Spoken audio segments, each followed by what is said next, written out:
I was telling her I would smell good. Yeah, dude. I know you would. Hey, you beautiful bitch. Welcome to Copper Whiff.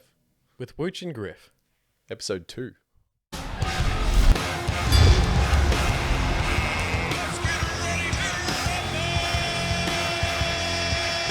Welcome back, everybody. Today we got some news steamier than Principal Skinner's hams. This week's UFC headliner with Islam Makhachev and Rafael dos Anjos. There's been some minor changes. Apparently, Some might say. Major changes. Islam Makhachev has pulled out due to a staph infection, apparently. But don't get your dick in a knot, because none other than Paul Felder, the Irish Dragon, has decided to step in on 5 mother Feldering days' notice. Ooh. Griff, what do you think about that? The balls on this man. I'm going to say this right now. 5 days with someone like Paul Felder, who he's a big fuck. Everybody knows that, man. He is a wall of a man. Not to mention, in his last split decision loss to Dan Hooker, he was on the brink of retirement. He was emotional.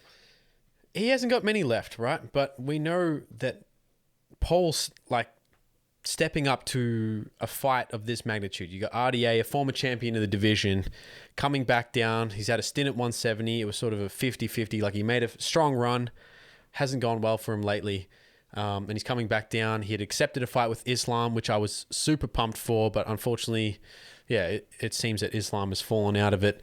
And Felder's the man to step up to it. I honestly thought it was going to be Michael Chandler. Yeah, Michael Chandler apparently has other plans. He wants a top 5 opponent. I can't imagine any bigger plans than someone like a former champion, but it must be something juicy that he's working on. Yeah, well, it's sad that we don't get to see Islam fight, but at the same time, this is 2 big names in their respective division going at it. I feel like this is probably a bigger headliner. I do 100% it is. Feel like Felder versus RDA does get the juices flowing for most of the MMA community, and even the casual audience, probably a little bit more, just from name value, from the stakes. As you said, it's a big cut. RDA has been at the higher weight class at 170, so he's making his return back to 155, so it's a big cut for him. He's obviously probably been dieting and making sure that he's on weight. Paul Felder's never somebody to divert from his natural weight class, let's say. He's never one to bulk up too much. He is. He's always fight ready. Well, he's on 5 days notice and he's ready. Yeah, but I've heard that Felder walks around in the high 190s outside of camp, and He loves a feed. He loves a feed. So okay. You could have fooled me. You've seen his Instagram. You've seen the food that he eats. Yeah, I feel like maybe I believe he was over in Fight Island commentating a lot. I think he must have just maybe felt something in the air and has just stayed in fight shape, maybe sort of floating around the mid 170s. And he knew that taking this fight on, less than a week's notice, that he How was would he have was known ready. though? I'm not sure, but isn't it shocking? I was shocked to find out that he's fighting RDA. I 100% thought it was going to be Chandler, right? I just, as soon as that fight fell, I was like, Chandler's going to step in for this. But no, we got Paul Felder.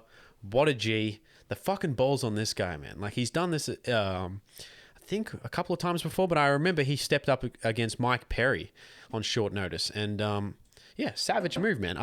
How can you not love this guy? Family man, UFC commentator, just the ultimate, what's the word I'm looking for? Just the ultimate professional. Encapsulates everything that is the UFC.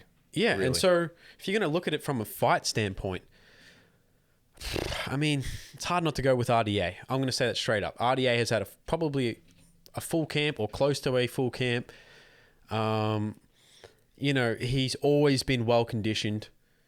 He's always had great cardio. He's very, he's well rounded. He's good everywhere. And as I said, Paul Felder stepping in, he's probably been training. He's probably kept the weight down and he, looked for this opportunity. But no fight camp, no preparation for RDA. He's a southpaw. This is Paul Felder, though. He is always around fighting. I'm sure he's doing something in his off time, especially if he's in the weight range to make a 5-day notice fight. Both these guys like their decisions, though, and I think RDA 24 out of his 42 fights have gone to decision. I have got RDA 42 fights. Yes, man. If you look at the strength of schedule for Rafael dos Anjos, we keep saying RDA. The man's look, I think, what is it? The last 15 fights There in you a go, row. 42. If you want to look, if you want to look at the strength of schedule, like, yeah, he's lost a few. He's got what is it? Lost 4 of his last 5, but he had a 3-fight win streak at welterweight. Tarek Safadine ran through. Neil Magny submitted in the first round. Neil Magny, by the way. Neil No Magny's joke. looking pretty, No joke. pretty good at the moment. That's a great win in retrospect. And then, Robbie Lawler, former champion as well. I do believe Robbie injured his foot in that fight, but RDA looked impressive. And then, he just ran into the problem that I think was going to happen eventually, is that you get to the top of welterweight and it's stacked with really strong wrestlers with insane cardio, basically, with Colby and Kamaru Usman back to back. I mean, the UFC didn't do him any favors. Lightweight's no better. Top tier wrestling talent.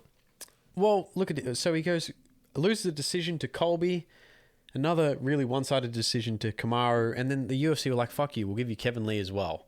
But he finally worked out the puzzle. I was really impressed with the Kevin Lee win, because it's like that's basically the same style matchup 3 times in a row, and he finally put the pieces together. Charm. And then, I mean, Leon Edwards, we know how good Leon is. He just has that style that's just kind of shut down your style whilst also outpointing you. And then, the Michael Chiesa fight. I mean, I'm not sure what to say on that one. I wasn't expecting Chiesa to win. Chiesa looked really impressive, and RDA did look a bit flat, but so he's making a move down to 55 again. Paul Felder, yet again, another really well-rounded fighter. To me, I've always looked at him as someone who's kind of like a jack of all trades, but a master of nothing. Mid-range kickboxer, Muay Thai specialist, loves his spinning shit. Everyone knows that he loves the spin. Loves the spinning back fist. Yeah, loves the spinning kick, loves the spinning back fist. Broke his hand doing it, if I'm not mistaken. In one of his fights. Forearm, I think. Forearm, Was it his there you hand or his forearm in the Mike Perry fight? To break it down, if we're going to go X's and O's, I really do think RDA is going to come in with a significant advantage, just as coming off of a full camp. I do believe he is a tricky southpaw. He's super, he's physical, he's well-rounded, and his leg kicks are devastating a lot of the time. In saying that, though, I think this is going to be a close fight that goes 5 rounds, and it ends in RDA winning by decision. Yeah, it makes sense. Paul Felder is almost impossible to finish. We'll put that out there. The man is too tough for his own good. Always takes a lot of damage. The Irish Dragon, dude. Yeah, he's a savage. We love Paul Felder, but we also... He's got gold to protect. As I said, I do believe that he is kind of at the brink of elite. The brink. He can beat almost everyone except for the elite guys. And RDA has proven to be an elite fighter. Not maybe right now or and in the past he has been an elite fighter. RDA is the gatekeeper of gatekeepers. He is the ultimate gatekeeper fighter. But I feel like Paul is was the best of the almost gatekeeper at that fighters. stage too. I just feel like maybe RDA's... But maybe if the Barbosa fight didn't go his way, maybe another fight didn't go his way, so, maybe you could say... But he hasn't had a lot of fights. He's 17 fights, whereas RDA's had what? 17-5. 17 wins, sorry. Beg your pardon. 17 wins. Okay, so if you look at Paul Felder, though, right? 22 fights. You got a loss to Dan Hooker in New Zealand. Close fight. Super close. Epic war. Yet again, as I said, another guy who just takes because he doesn't have that kind of X factor. He doesn't have that preposterous speed or power or anything. He's just your hardworking man. So you lose to Dan Hooker. A lot of people could be thought the that scariest to look at while you're fighting, though. I would he's imagine. Terrifying, he's man. a scary looking man. He has a game face, son. So he loses. What did we say? So he loses to Dan Hooker. People said he could have won that. He loses. He wins against Edson Barboza on that Abu Dhabi card. It was Khabib versus Poirier, I believe, was the headliner. Co-main. I thought he lost that. I'm going to be honest. I thought Barboza stole the first 2. I think Paul looked really, really good in the 3rd round, and it looked like if that was going to be a 5-round fight, he was going to win. But on a scoring basis, I do believe that, Edson was robbed there. Poor Barboza. He's had a couple Before that, James Vick, he's ones. the only guy who seems to be able to beat James Vick by a decision, whereas everyone else was able to knock him out. And he also had a punctured lung in that fight. And then, before that, you've got Mike Perry. What can you say? Stepped up on short notice to welterweight, a weight he'd never fought at, and then he broke his forearm in the 2nd round. And then, before that, a win over Charles Oliveira. So, go on, sir. Which, he's got the win over Charles Oliveira. Charles Oliveira has had eight fights in a row now, wins, right? Charles, if you want to look at it that way, the only thing that beats Charles Oliveira is Charles Oliveira. He's just, it's his mentality. I've always thought about it. He's just kind of, he's that guy who needs to be confident in himself. And Paul Felder just seemed to, he was losing that fight, and then he suddenly sort of cracked Charles with like a big elbow, and then the fight sort of started to, lean in Paul's favor, and he ran away with it. But if he can beat someone like Charles Oliveira, there's no reason why he couldn't beat RDA, right? If Felder wins the fight against RDA, that's the fight for him. They can rematch that fight, which I know you want so bad. I want to see that so bad. And what do you think for RDA if he wins? Where do you think he steps up to? Chandler, maybe? If RDA wins, I don't know. I mean, Chandler's probably not going to fight him unless the UFC make him. He could fight, he could take the Oliveira fight from Felder.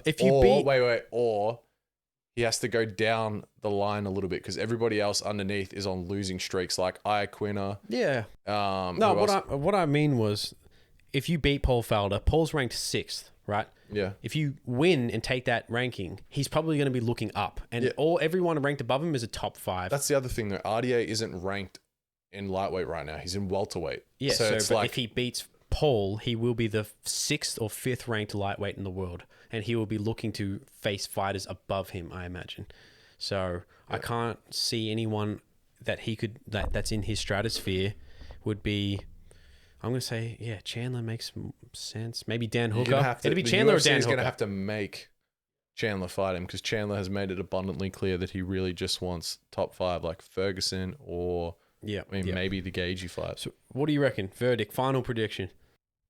RDA by decision. Yeah, I'm with you. RDA. Maybe even a split decision. I'll say it. I'm rooting for Paul Felder. I love that guy, but I think RDA would run away with it. Let us know what you guys think in the comments. And thank you again for tuning in.